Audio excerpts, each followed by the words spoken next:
Alright guys, so today I got an exciting video on how to install this 12-inch Rockville powered subwoofer under the rear seat of your extended cab, double cab, or crew cab pickup truck. This will definitely work on a 07 to a 13 Sierra or Silverado, but I'm sure it will work under other pickups as well.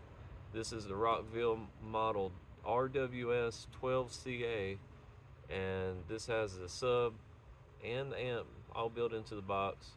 It comes ready to go. Good looking sub. I'm going to test it out, give you a review on how it works as well. Only thing you're going to need to do is run your amp power wire, and that's what I'm going to go through today on how to run your cables and wires and get everything wired up. Anyway, let's get started.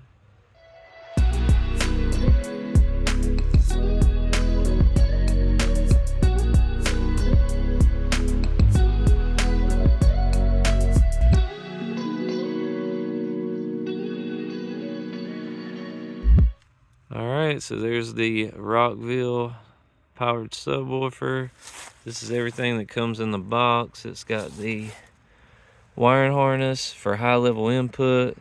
That's for your bass control wire, extra fuse, and your bass control knob. You can put that in the front so you have control over your amp whenever it's installed. Make it a little easier. But overall, I think the quality is pretty top notch on this. Got the stitched box. Not sure about the overall quality of this woofer, but I think either way, if something does happen, it blows, I can always replace it with a quality sub. That's the built-in amp. One thing I have heard about this particular model is sometimes the amp can overheat because there's no vents. So what I'm gonna do probably later on is put a vent up top and maybe a couple down here to let this air out, get some of that heat out of that compartment. Probably won't be too bad in the winter, but in the summertime, that's probably when you're gonna run into issues. But right there is the sub. Overall, nice quality.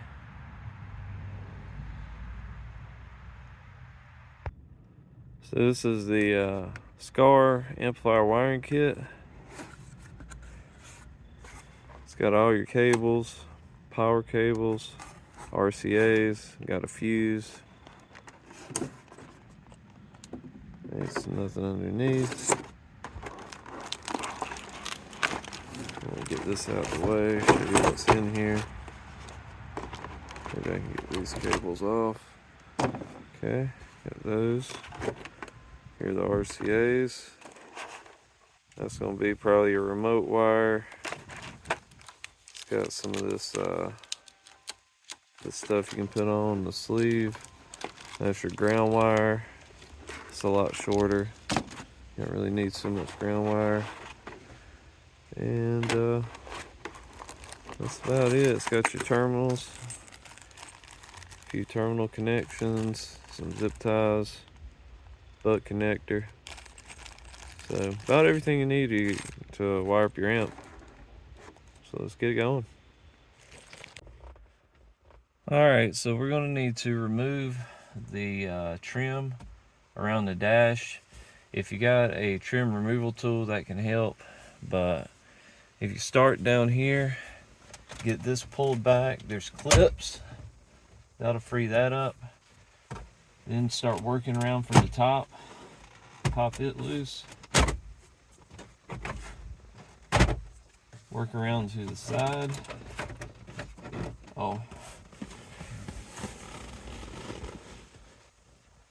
One thing I did forget to do is put the truck in reverse with the parking brake on. Let's see. So you want to get that down. It's going to make an annoying sound. Should have probably unplugged it. Let's see. guys.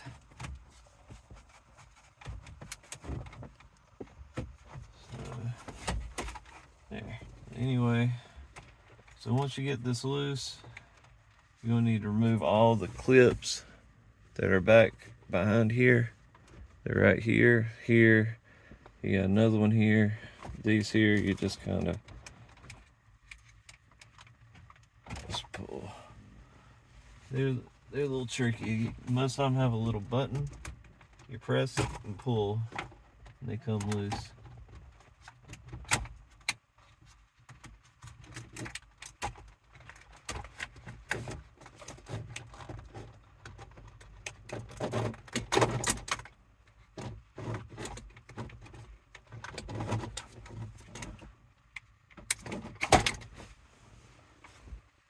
So now you got this out of the way, and then just set it to the side.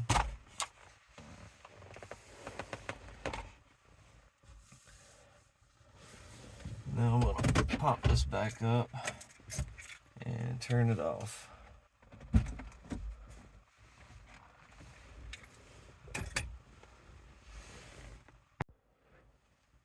Alright, so you're gonna have to remove these screws from the sides. You're gonna take off the AC part first and drop it down.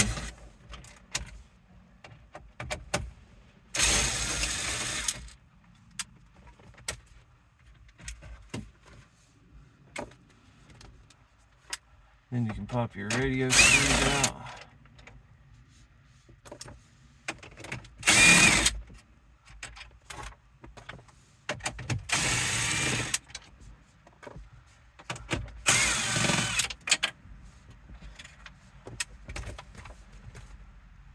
And now the radio slide right out.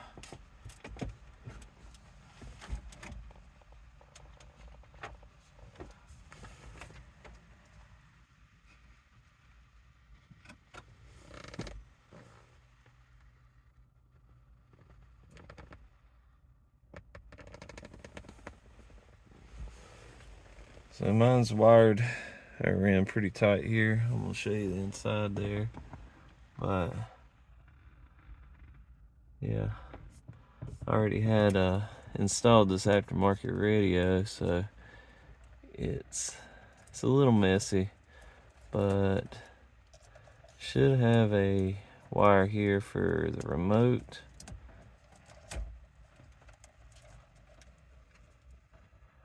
Illumination, reverse.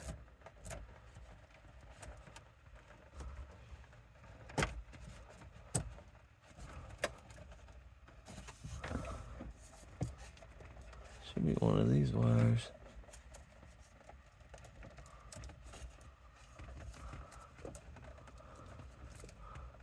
But anyway, I'll find it and hook it up here in a minute. I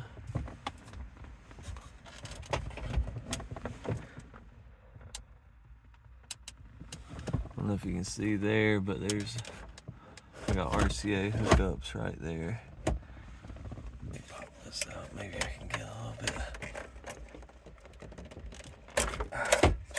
There we go. Get a little bit closer. So yeah, there's where my RCA is gonna go. We'll get them ran and get back to it.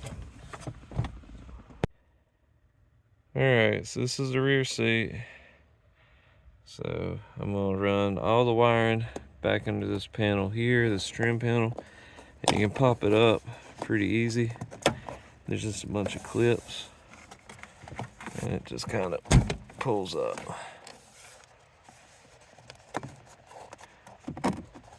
So you can get that out of the way, and that'll give us a place to run our wire right through this channel here.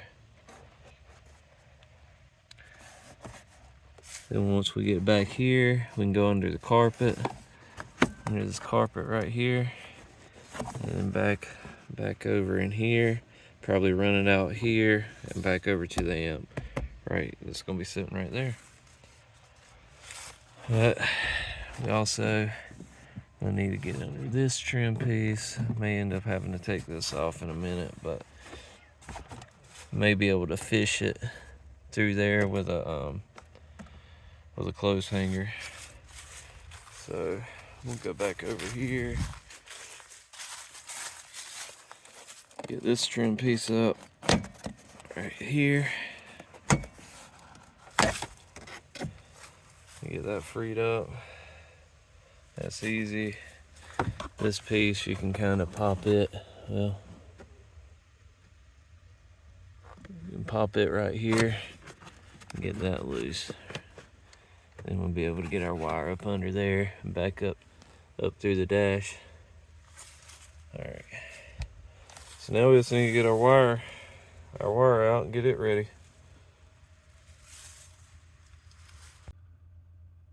All right. So I don't know if you can see it, but right here, that's a clothes hanger I straightened out, and right back there is a little boot that goes through the firewall of the cab. That's where I'm gonna run the power wire. So I just stuck the clothes hanger straight through there, and then you can pull your wire through. I'm gonna show you on the other side. So just take a reference. It's right up under the dash. I'm gonna come over here, and if you look, well, try to get an angle. I don't know if you might see it there better. Yep, there it is. So right there's the boot. That's where the clothes hanger came out right there. So once I get the wire in through and caulk it or tape it or whatever, and then I seal it back up. All right. So I'm gonna connect this wire to this clothes hanger and show you how to pull it through. All right, so I was gonna show you real quick. Finally got this pulled through. What I ended up having to do was make a little bend. A bend in my hanger and a bend in the wire right here, and then cross them up. I'll show you, I'll unwrap it, show you kind of what I had to do. Well, this is probably the trickiest part, is just getting this wire fed through your firewall and just routing everything. Like you see how I got that bend? So I put a bend in the wire, bend in the hanger, hooked them up and taped them. That kind of locks them into place. So, now that I got that, we can start on everything else. Alright, so I went ahead and routed this power cable all the way back, made sure I had enough slack to get back there. Then I went up here and pulled enough through just so I had just enough to get back over to my battery. And I ran it all the way across the top there, went ahead and used some cable ties. And so when we're ready, we're gonna connect this right here onto that terminal. We'll be ready to go. Just make sure not to connect your power till you get your amp and everything hooked up. That could be bad. But yeah, just went ahead and secured everything. I'm gonna go back and clean those cable ties up, maybe add some more. But there's the power wire. So now we got that. And that's the RCAs. I'm gonna go ahead and route them back through the dash here, back over to my head unit. And then we need the remote wire and the base control knob wire. We gotta get that too. So I'm gonna go ahead and get started, and then I'll show what I got.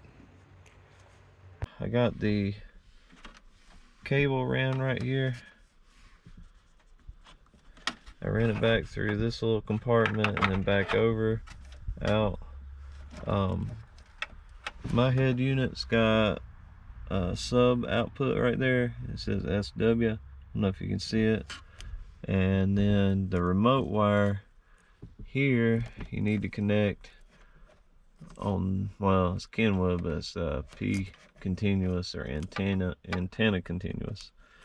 But that's the remote wire on this head unit.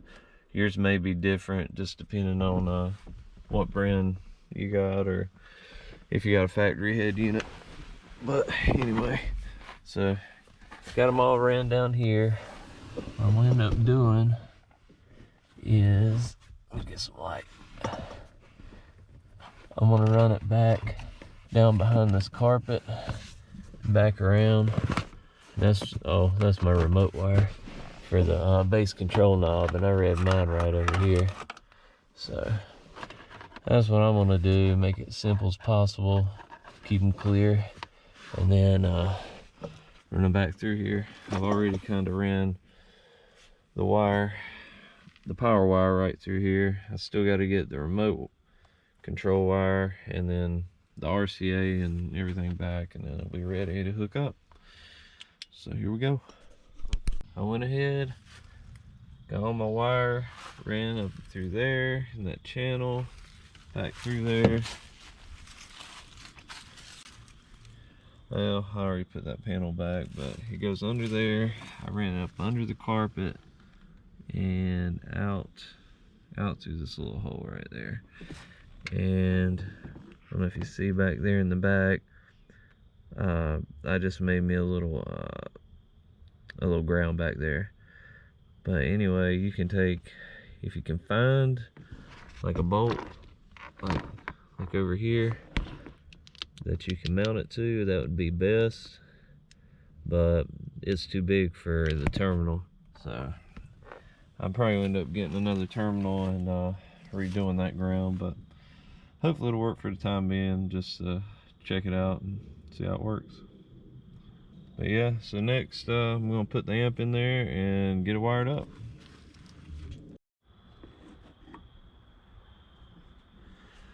Alright, hopefully there's enough light. Probably should have done this earlier, but I'm about to install this fuse here. I'm gonna mount it back here in the back. So you need an Allen wrench and tighten these set screws on that. So first, you got this little cap. Want to slide the cap on. And slide your cap on. A little grommet. Get your wires situated.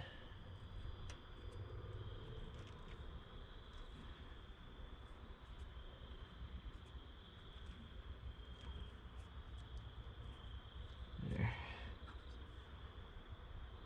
Stick the wire in.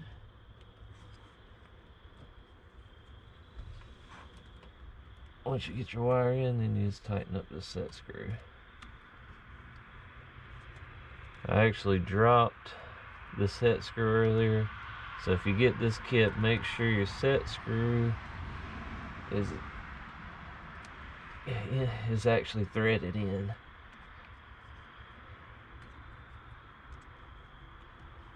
And don't be like me and then get in trouble. Okay, so then once you get that tight, slide that over and then screw your cap down. Alright, now it's ready to go. And I just need the other end and do the same thing, except I get this, slide that over.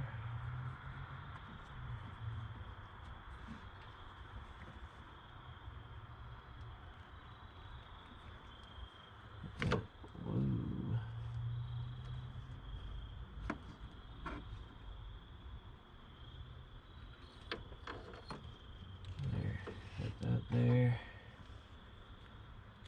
tighten my set screw.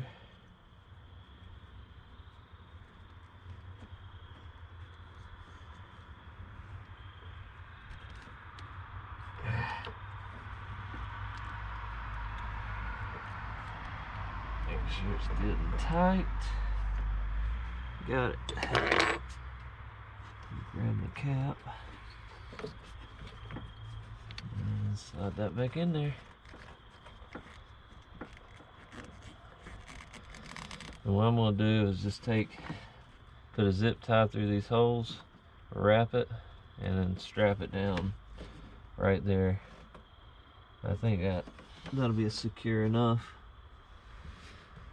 Put a few more cable ties and it'll be ready to go. So once you get everything else done, only thing left to do is connect the positive on your battery. Normally it's best to disconnect your negative terminal on your battery, but I would have to take off another bracket to do that. So I'm going to be extra careful and just take this little nut off and strap that to it. But like I said, it would be safer probably to disconnect the negative battery terminal.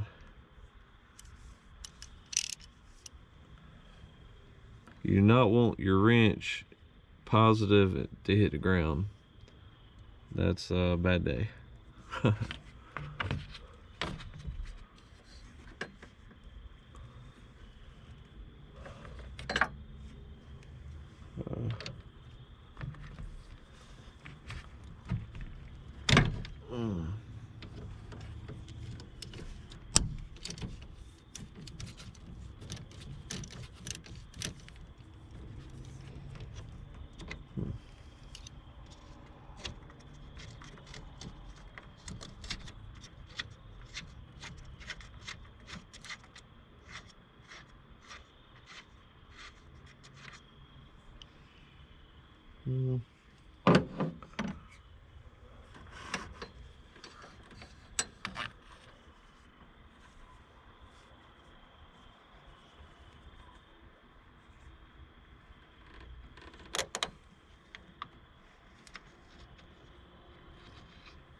Now I'm going to tighten it up.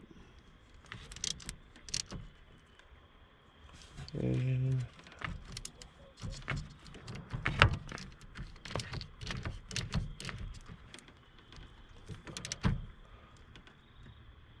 okay.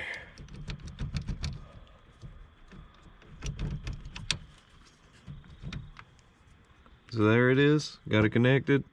Only thing left is to turn it on and test it out. I'm gonna show you real quick how I wired it up right here. So there's your ground. That's your remote wire. That's what actually turns it on. There, and there's your hot leg that runs all the way to your battery. Right here, it's color coded, but you got your right and your left RCAs, and that goes back to your base control knob. Right here, you can set your low pass filter. I basically just kind of set it in the middle because I'm using my head unit to control the actual low pass filter on it. And I turn my gain all the way to the max. And that way I can use my control knob to actually turn the gain up and down where I want it. But that's pretty much it. And I may end up putting something back over here, but I ended up just putting a few cable ties, and it's kind of a mess here. I'm gonna clean that up and zip tie it, but with the seat down you can't see it anyway, so it don't really matter. But that's pretty much it. Just getting the wires back, ran back here is the hardest part, and then you're good to go. Now I'm gonna show you how I set it up on the head unit. So I'm gonna show you real quickly on how to set up your sound settings and crossovers on your. This is a Kenwood, but it'd be pretty similar on a JVC or most other options. But if you go to your settings, go right here, equalizer. So I definitely would recommend just going through, setting your different EQs. That's just a custom one that I made. Down here at the bottom, that's where you set your sub level. I got mine at +4, but the higher you set it, the more output it's gonna get. And 4 is pretty good for where I want it, but you just have to play around with it. Turn your volume up to where you kind of listen to it, then adjust your subwoofer level and your gain on your sub too. The gain will have a effect, but I got mine turned all the way up, and then just adjust this. But alright, so that's that. Also got sound effects. Go here, like this is how I got mine set up. You can just play around with it. I got it on low for loudness, bass boost 1, equalizer. I didn't turn the realizer on and all that, but for the most part, I think it sounds pretty good. You can go fade and balance. You can set time or your speaker crossover. This is important, especially with having a sub. But right here, I set mine to full size car because it's the closest to a crew cab truck. And put speaker locations in the door. Go to this. So this is for my door speakers. Got them 6.5 small tweeters in the front. You can go to your crossover. This is probably the most important. I just set my high pass frequency to 60 hertz. You might want to adjust it a little higher or lower depending on your door speakers. I've got some aftermarket Rockville Fosgate 3-way door speakers, so I got mine turned a little bit lower. I think they can probably handle bass a little better than probably the factory speakers. But I did that for the front and the rear. This one's for your sub. If you go there, set mine to 12-inch. Go to crossover, and I set my sub frequency to 80 hertz. That's pretty much what I've seen is like recommended most of the time. So I tried it, sounds good, so I'm probably gonna leave it there. Also, you can try reversing the phase on your speakers. I tried it. It sounded fine on normal to me, so I just left it there. But if it don't sound quite right, you can try adjusting that. But I think adjusting your crossover is going to be real important. That way you get most of your low frequencies to your sub and not to the door speakers. And also, last thing, your time alignment on this one, you can adjust like where your sound is coming from. I hadn't really set it up, but that's something you can kind of play around with if you'd like, and kind of get it directed where you would like it to be. So I just got it as all just because, yeah, you know, my kids and my wife, they ride in here, so you know, it just sounds good to me. But that's pretty much all there is to it as far as getting it set up. I'd say just play around with it, you know, and see what sounds best to you. Because everybody's system's gonna be a little different, and you know, you may want to sound a little different to you. All right, guys, so I'm about to play some royalty-free music so you can kind of get a feel for what this thing can do. Here we go.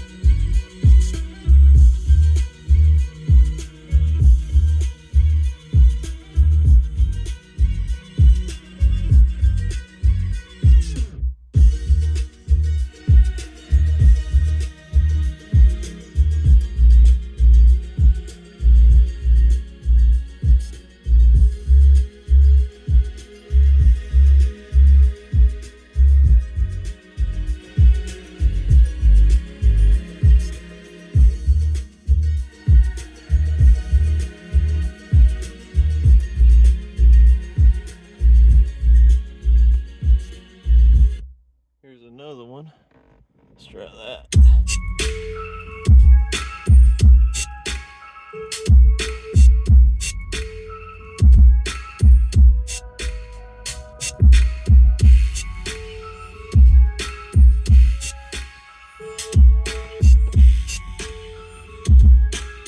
I'm gonna turn the gain down. That's with no gain.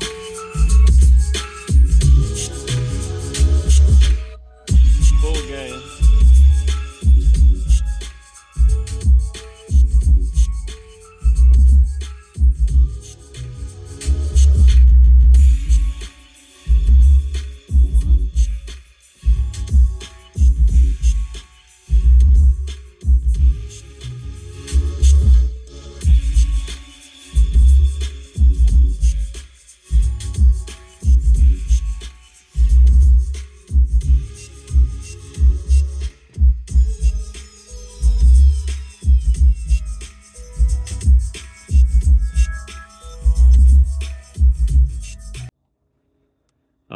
so I got this sub hooked up, and I must say it's sounding pretty sweet.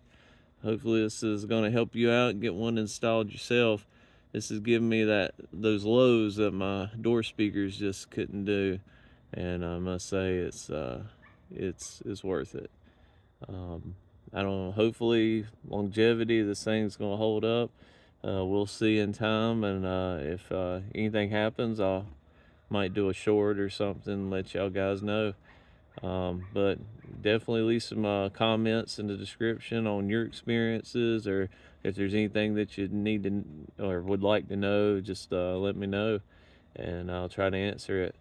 But I'm going to have links in the description of where you can get the sub, the wiring kit, heck, maybe even the head unit. And they are affiliate links. If you do purchase, it will help me out, and I'll get a slight commission with no extra charge to you.